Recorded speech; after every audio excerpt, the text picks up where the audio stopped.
Bem-vindo ao podcast Estrangeiros e Peregrinos. A mensagem de hoje será apresentada por Dennis Allen. Muitos de nós usamos lentes corretivas, óculos, para enxergar bem. E quem não usa, com certeza conhece outras pessoas que precisam dessas lentes. Especialistas recomendam exames de visão de rotina, o resultado sendo receitas para lentes melhores, conforme as mudanças naturais na visão de cada paciente. Eu mesmo tenho usado óculos durante os últimos 50 e poucos anos. E acredito que eu vou continuar usando durante o resto da minha vida. A primeira vez que meus pais me levaram ao oftalmologista, eu mal havia percebido dificuldade em enxergar. A visão piorava gradativamente, de uma maneira praticamente imperceptível. Mas quando o problema é diagnosticado, a receita emitida e os óculos feitos, que diferença! De repente eu estava enxergando coisas que eu nem sabia que estavam lá. De repente vem essa sensação de ver coisas que passavam despercebidas e somente quando conseguimos focar a realidade, percebemos como perdemos muitas coisas. Esse processo tende a se repetir. Com o tempo, e novamente de uma maneira tão gradativa que passa imperceptivelmente, as vistas pioram. Outro exame revela o problema, outra receita é dada, outras lentes trazem a mesma sensação de enxergar como não havia feito por um bom tempo. Agora vamos pensar numa comparação espiritual. Ficamos gradativamente míopes sem nem perceber o problema. Se não reconhecer o problema e receber tratamento, esta condição se torna fatal. A Bíblia usa esta figura para nos avisar da natureza enganadora do pecado. Os primeiros capítulos do livro de Provérbios incluem alertas sobre o perigo do adultério. A tendência do homem que cai na infidelidade é de imaginar um prazer escondido que não trará consequências. A verdade é outra. O homem adúltero é cego, conforme diz Provérbios 5, versículo 20. Falta-lhe disciplina, domínio próprio, versículo 23 do mesmo capítulo. E tanto a Bíblia como a experiência da vida nos lembram das consequências. Famílias destruídas, doenças sexualmente transmitidas, vidas arruinadas e consequências eternas. A mensagem de Provérbios para as pessoas que contemplam um caso adúltero: abram os olhos e evitem o pecado e suas consequências. Muitos líderes religiosos têm problemas nas vistas. Isaías os descreveu como sentinelas cegas e pastores sem compreensão. Isaías capítulo 56, versículo 10 e 11.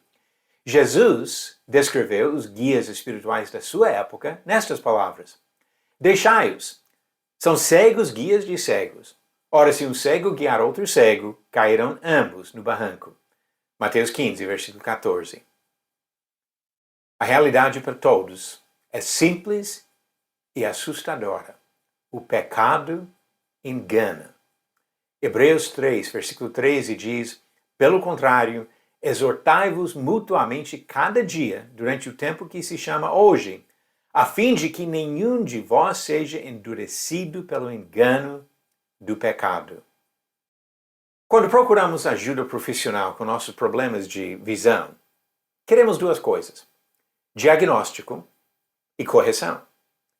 Em termos espirituais, devemos procurar as mesmas duas coisas. Jesus deu um diagnóstico e ofereceu a cura quando ele falou para a igreja de Laodiceia, em Apocalipse capítulo 3, versículos 17 e 18, pois dizes: estou rico e abastado e não preciso de coisa alguma. E nem sabes que tu és infeliz, sim, miserável, pobre, cego e nu. Aconselho-te que de mim compres ouro refinado pelo fogo, para te enriqueceres, vestiduras brancas, para te vestires, a fim de que não seja manifesta a vergonha da tua nudez, e colírio para ungires os olhos, a fim de que vejas. É especialmente importante observar quem vende o colírio necessário. Jesus Cristo. Na nossa cegueira espiritual, é comum negar o problema. E mesmo quando reconhecemos a cegueira, quanto tempo perdemos procurando curas de outras fontes, tratando sintomas e procurando a paz superficial sem tratar a real doença espiritual, até encarar a realidade do pecado e encontrar a única solução em Jesus, continuaremos com a visão distorcida. Vamos abrir os olhos e permitir que Jesus cure a nossa cegueira. Quase no final do livro de Atos, Paulo estava em Roma, tentando ensinar vários judeus. E quando ele viu a rejeição por parte de alguns deles, ele citou uma profecia do Antigo Testamento.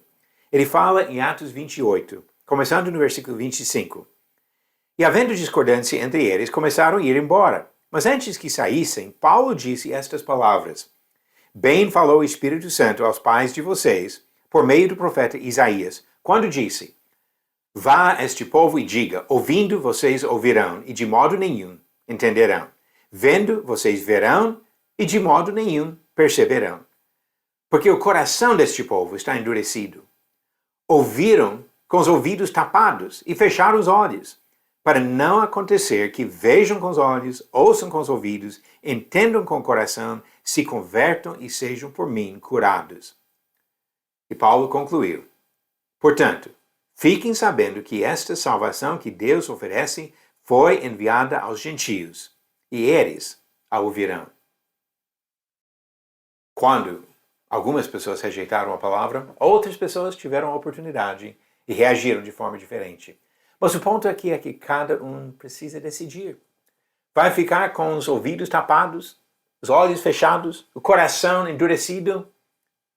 Ou vai se abrir e permitir que a palavra de Deus penetre o coração para mudar a nossa vida e a nossa esperança da eternidade? Cada um decide. Vamos decidir bem.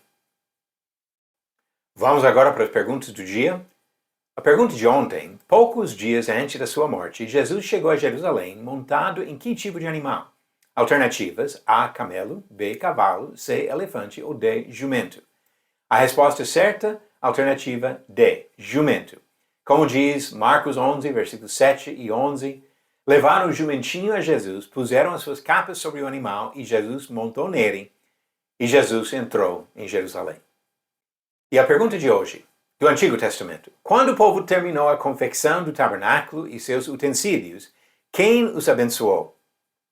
Alternativas: A, Arão, B, Moisés, C, Josué ou D, Bezalel. A resposta amanhã, no final do próximo episódio. Como está a sua visão?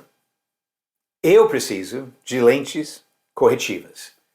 E espiritualmente, todos nós precisamos da correção que vem quando Deus faz exame de vista, examinando a visão, a audição e coração, para que possamos receber a palavra do Senhor e viver para engrandecer o nome do nosso Criador e Redentor. Que Deus abençoe você e cada um de nós nessa busca da comunhão com o Senhor. Obrigado por nos acompanhar nessa jornada pelas Escrituras. Volte amanhã para ouvir mais uma mensagem do podcast Estrangeiros e Peregrinos.